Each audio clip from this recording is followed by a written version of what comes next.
Make sure you guys hit the subscribe button if you guys are enjoying the content that we're throwing up. And make sure you guys hit the like button if you enjoy the video. And yeah, let's begin. All right, what's going on, guys? This is Rob, and we are picking back up again with Swords of X. In this instance, we kind of join with Cable. All right, we pick up with Cable, Cyclops, and Jean Grey while they are on board what's called the Peak, which is the main operating base of S.W.O.R.D. So, a little bit of history here when it comes to Marvel Comics, because I feel like it's important to explain the nature of S.W.O.R.D, because we're going to see them in the MCU. So, S.W.O.R.D stands for the Sentient World Observation and Response Department, and this was not a thing that existed until Astonishing X-Men by Joss Whedon. The whole idea behind this is that in Marvel Comics you have S.W.O.R.D, and S.W.O.R.D has been around for a long time. The name for S.W.O.R.D, the acronym has changed over the years, but the idea is that S.W.O.R.D was designed to monitor threats to Earth, right? To basically monitor Earth itself. But where S.W.O.R.D monitored Earth, S.W.O.R.D monitored space, and S.W.O.R.D would look out for like Galactus coming to Earth, or like the Skrulls who were looking to launch an attack on Earth, or the Kree or something like that, and they would warn the superheroes accordingly, or if they had the power to handle it on their own, they would take care of it themselves.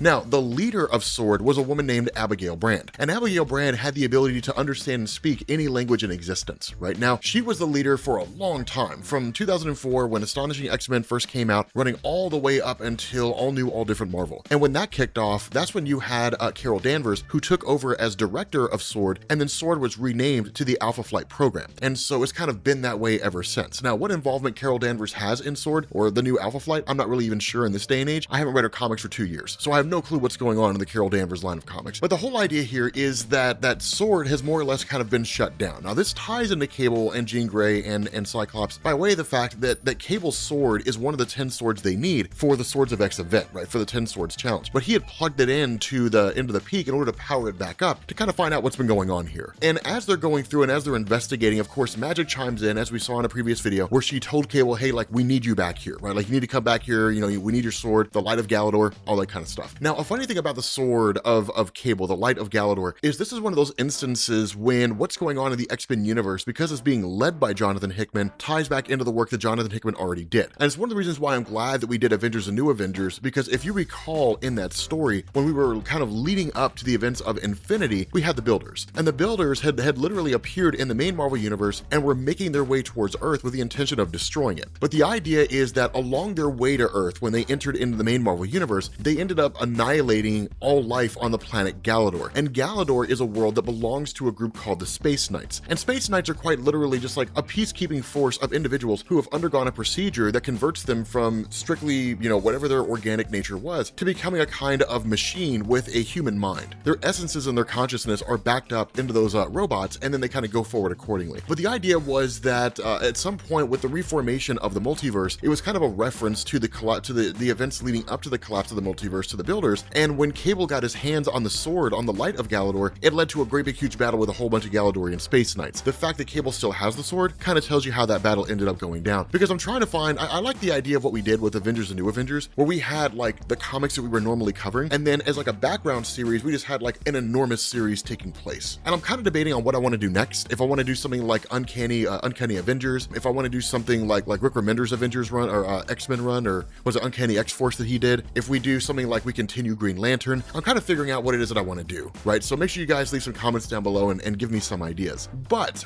that's kind of how we are with regards to Cable having this sword. But the cool thing about this is again, Magic's like, hey, you got to come back here, right? Like, you got to come back to Earth, and you have to basically, you know, give us your sword, or at least stand here with your sword so you can be part of the circle. Cable's response is, I'll be back here in a little bit. We got to check out what's going on here. Now, the funny thing about this is that with the station being powered down, this never really happens. We never really see instances where S.W.O.R.D is not operating inside of its base of operations. The fact that there's seemingly nobody there indicates that something really bad happened here.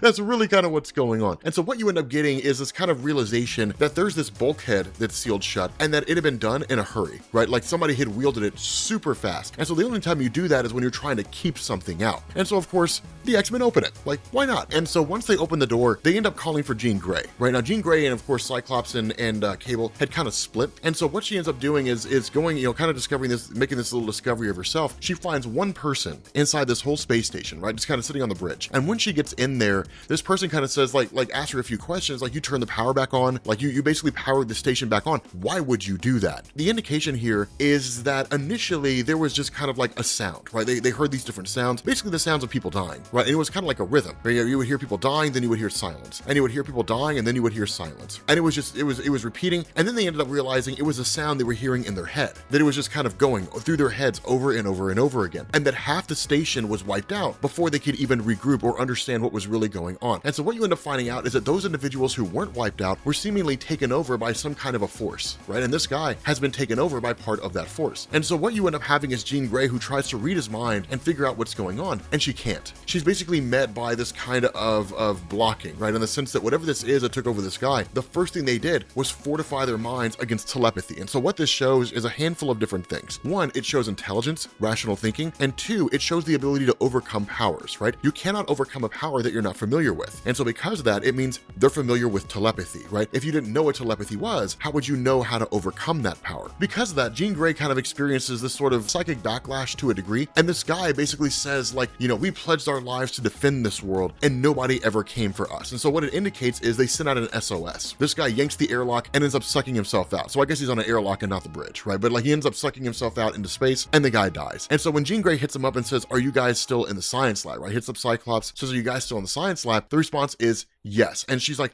do not open anything. Like, do not open any doors. Don't do anything. Like, I'm getting over there as fast as I can. Whatever it is that's on this thing killed everybody on the space station. And the response of Cyclops is we know. And that's when Cable asks this interesting question. Did Saturnine know we'd find this? And that it would probably try to kill us, right? Is she hoping that it would try to kill us? Now, the thing about this is that Jean Grey got a little bit of a kind of glimpse here in terms of what was going on. And what she says is that this space station was infiltrated by something called the Vescora, right? Kind of like a faceless death, right? Is what is kind of referred to here. It's a little bit ambiguous, but you do see a couple of them come out, and then you end up seeing, the X-Men basically attack them and essentially destroy them, right? Which means they can be killed. But they kind of say these things like cleanse, this reality is already fetid, right? Like we're going to cleanse this whole reality and seemingly move on to the next one. And so it kind of gives premise to the idea that they're multi-dimensional or multi-universal forces, right? So like they go from one universal space to the next doing whatever it is that they do. But the important thing is that Jean Grey actually kind of uses astral projection, and her essence more or less leaves her body and travels through this portal and into the other side. And that's when you end up seeing that there is essentially just this massive portal more or less, or this source from which they're all emanating from and pouring in, right? And the response of Jean is kill everybody that you see, right? Like kill every single one you can possibly find. And so it's one of these things where like the whole station kind of lurches, right? Cable's sent on this mission, sent on this task to go and grab his sword and to pull it out of the core and basically depower the ship, which would shut the portal back down again. And of course he successfully does, right? Everything's kind of shut back down. And then it's like, okay, like what do we do here? What this does is it kind of picks up with one of those little interim pages they give us where they kind of fill in the gaps by kind of giving us some kind of run over. The crazy thing about this is that in the span of 10 minutes, right? In the span of 10 minutes, an anomaly is detected in Science Lab 14 that personal transponders of the entire science division are terminated. So they don't know their status. They don't know if they're living, if they're dead, or any of that stuff. And so in response to that, hostile boarding protocols are initiated. Fire teams are deployed on search and rescue missions, right? So they're searching Lab 14 and that associated part of the ship to find out what's going on. And so from there, fire team deployment shifted to recovery, and then they manually attempt to depressurize Lab 14, which is basically prevented by a failsafe. They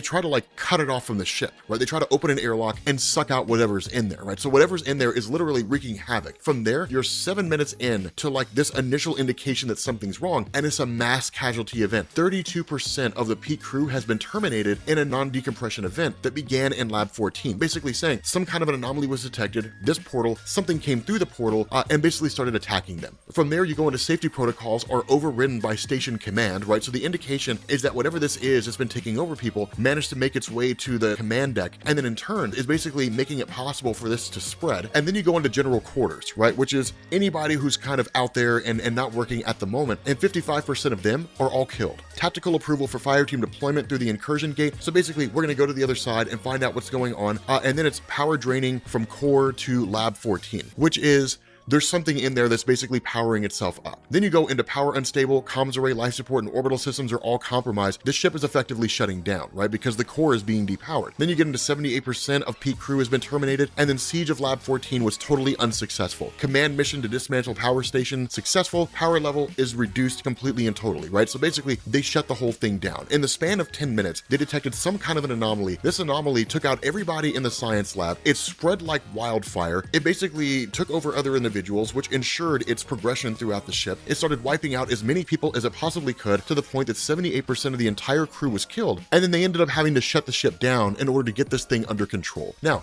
in terms of what this was and how all this worked, the only thing we really know here is it's some kind of a virus, right? Some kind of like a living virus, and that's it. We don't get anything else besides that. Instead, you have Cable who comes through the portal from, you know, into Krakoa with the light of Galador, and then says okay, and takes a stance on the actual, on his little icon, right, on his little thing here, and that's it. Right now, from there, you have Cyclops and you have Jean who make their way out, and you have Magic, who's basically engaging in essentially a telepathic conversation with them. Now, the funny thing about this is we're not given a clear on understanding of what they're talking about. The indication here is that they plan on running some kind of basically backdoor, you know, event, like some kind of backdoor campaign or something like that, right? Like, you kind of have this conversation that comes out. You got Jean Grey and Cyclops are like, is it just me or does it look like it's going to rain? The response of Magic is, it feels like it's going to come down like daggers. You know, like, do you have a plan? The response of Cyclops is, you know, I've been noodling on some things. Two main problems: communication and transportation. And it's like, well, we have some suggestions for rides, but communication is not my strong suit. And then Jean in turn says, Otherworld is locked down telepathically, but I think we could punch our way through if we had enough of us working on it. Can it be done? The response of Jean is, it has to be done. Something's going on here. Like, we're not fully aware of what it is, but something's taking place here, right? And the response of Magic is, okay, if you guys need me to, I can keep an eye on Cable. Make sure that he does what he's supposed to do, that he's none the wiser of what's happening. The indication here, and we're not given, it's not really on the nose, but the indication here is that whatever was on that ship seemingly took over Cyclops and Jean. I'm not going to swear to that, and I could be entirely wrong. It could have to do with the plan that we've seen unfolding, right? Krakoa kind of implementing its own plan with regards to how to steal the swords from the enemy side, and it's a multifaceted plan, right? It's not just the Marauders who were doing it, it's Cyclops and Jean launching their own plan, probably under the direction of Charles Xavier. We're not entirely sure. That's one of the things about this, is with this being 22 parts, we're only in like part 10 right now, right? So we're not even halfway through, or really, I think it's more like part 8 right now, right? So we're not even close to halfway through, and we're still in that section where we get more questions than we do answers. But regardless, it's cool. Like, I dig this. I think this is going to be one of those stories, like so many Jonathan Hickman stories, where it kind of reads better in trade, right? Like when you have the whole thing collected and you can read it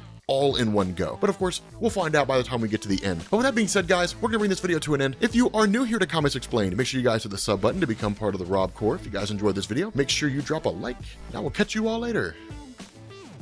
Peace.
Wow.